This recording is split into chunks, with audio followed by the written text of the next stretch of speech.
Hair PRP, exosome and growth factor therapy কারা নেবেন এবং কেন নেবেন?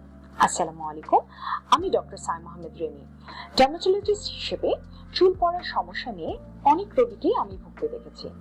অনেকেই আসেন বিভিন্ন ধরনের অ্যালোপেশিয়া অর্থাৎ চুল পড়ার সমস্যা নিয়ে ভুগছেন। এই ধরনের সমস্যা হলে কি আমরা পিআরপি সাজেস্ট করি? জি না।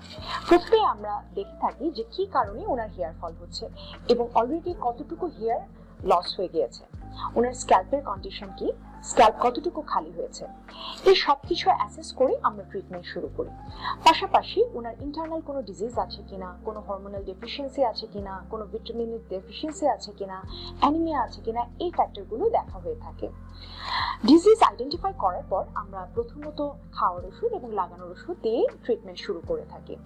পাশাপাশি যাদের অলরেডি অ্যান্ড্রোজেনেটিক অ্যালোপেশিয়ার কারণে অর্থাৎ বয়সের কারণে যে টাক সমস্যা দেখা যায়, সেটার কারণে অলরেডি যদি বেশ কিছু হেয়ার ফল হয়ে থাকে অথবা যদি মাথার স্ক্যাল্প বা টাক দেখা যায়, সেক্ষেত্রে পিআরপি অবশ্যই শুরুতেই অ্যাডভাইস করা হয়ে থাকে।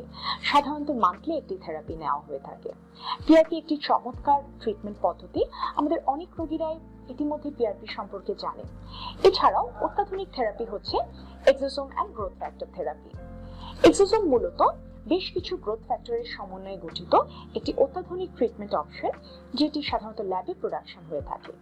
এই ওষুধগুলো বাইরে থেকে আমরা নিয়ে এসে থাকি এবং সাধারণত দেখা যায় যে পিআরপির পাশাপাশি এই থেরাপিগুলো খুবই কার্যকরী হয়ে থাকে এবং এটি একটি নন ইনভেসিভ এবং এই থেরাপির মাধ্যমে সাধারণত কোনো সাইড ইফেক্ট হয় না যদি প্রপারলি উনি এটা নিয়ে থাকে।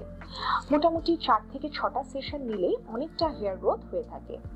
আশা করি আজকের ভিডিওর মাধ্যমে যারা পিআরপি এবং গ্রোথ ফ্যাক্টর এবং এক্সোসোম থেরাপি সম্পর্কে জানতে চাচ্ছিলেন ওনারা উপকৃত হবেন। ধন্যবাদ।